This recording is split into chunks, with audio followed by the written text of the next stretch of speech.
انا ورونو دې عکسونو کې ډېر غټ پیغام دی.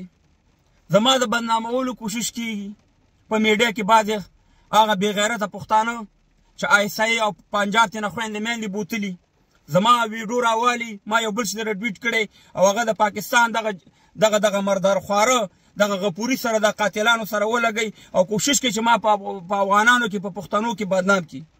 خو زه یو خبره کوم چې ما وویل چې د پاکستان پوځ او جرنیلان او کرنیلان آیسای زنده باد، نو پوه شئ چې زه د اسرائیلو ملګری یم. او کم سړی چې د پاکستان پوځ ته د پاکستان آیسای ته او دغه جرنیلان کرنیلان د خیم دې ته زنده باد وي، نو پوه شئ چې دا د یهودو نسوارو ملګري دي. نو راځئ اول دغه ویډیو وګورئ چې نقلیم در باندې ګورم چې زما هغه ویډیو چې سره نشر کړی دی او بیا در باندې هغه اصلي ګورم چې اصلي کومه یوه ده. نوره ویډیو کې بیا سره په تفصیل خبرې کوم. خو دا ویډیو شیر کړئ چې دا زما د ذات خبره ده چې بعضې افغانان په ما باندې شک کوي چې یاره باچا کاموال چې دی دا ورور صاحب خرڅ شوی دی د پاکستان پوځ ته زنده باد. دا ویډیوګانې تاسې وګورئ بیا خبرې.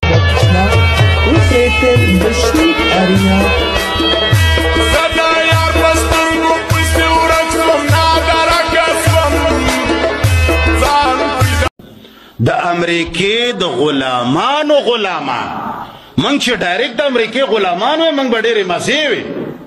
منګ د امریکې د غلامانو نو هېڅکله په ما شک مه کوئ. او دا کارونه هغه خلک کوي، هغه پښتانه بې غیرته چې ځان ته وایي، ځکه دا پنجابی دا کار نه کوي چې د هغې خویندې میندې دغه د پاکستان د دغه جرنیلانو کرنیلانو د آیسای د خوا نه بېعزته شوي دي او سه مهربانه وړل شوي دي.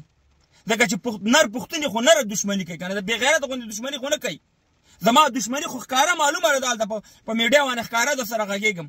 او د ډېر وخت نه دا منافقت روان دی چې زما ویډیوګانې راولي، کله یې وروره د استرالیا کرکټ والا سره ولګوي، کله یې وروره د پاکستان د پوځ سره ولګوي، کله د یو شي سره ولګوي، کله د بل شي سره ولګوي. ستاسو څه خیال دی چې زه به په دې شیانو باندې خپله وروسته شم، یا به خپله حوصله بیلم، یا به په افغانانو کې خپل اعتماد بیلم؟ الحمدلله په ما باندې که لر دي او که بر دي افغانان پښتانه ما پیژني، زما ایمان ورته معلوم دی. ما مخکې هم دا ویلي چې ډېر خلک به ما پسې وغپېږي چې هر څوک وي، خو مخامخ دې که د نر بچی دې راشي ما سره دې یو خبره وکړي، یا ما سره دې باز وکړي، یا ما سره که جنګ کوي جنګ دې را سره وکړي. مګر دا د بې غیرتوب کارونه چې تاسې کوئ چې زما ویډیو راوالې سه مهربانه ما یو بل شي سره ټویټ کړی او تاسې راوالې هغه د دې مرتد غپوري سره ولګوئ، د دې قاتل غپوري سره د خبره چې منفي تبلیغات کوئ. په دې منفي تبلیغاتو باندې موږ نه وروسته کېږو، بلکې موږ به مخکې وانیځو او تر مرګ د ورځې پورې به زه د پاکستان دغه مرتد جرنیلانو کرنیلانو آیسای خلاف یم. ځکه ما راته وویل چې په دې باندې د پاکستان د جرنیلانو کرنیلانو او د دې آیسای نه اسرائیل ته بهتر دی.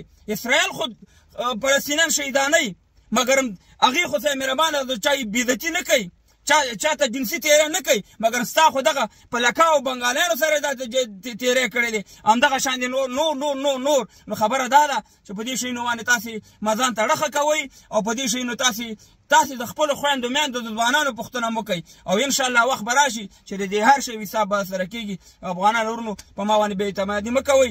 زما انشاءالله تر مرګ ورځې پورې به دا شعار وي چې مرګ د پاکستان په جرنیلانو کرنیلانو. او زه دا بیا هم وایم چې د پاکستان د دغه ریاست نه اسرائیل تېنه بهتر دی. هغه هم ظالم دی، خو دا بې انتهایي ظالم دی. د ریاست خبره کوي، د ولس خبره نه کوو. نو دا مې درته په دې خاطر دا ویډیو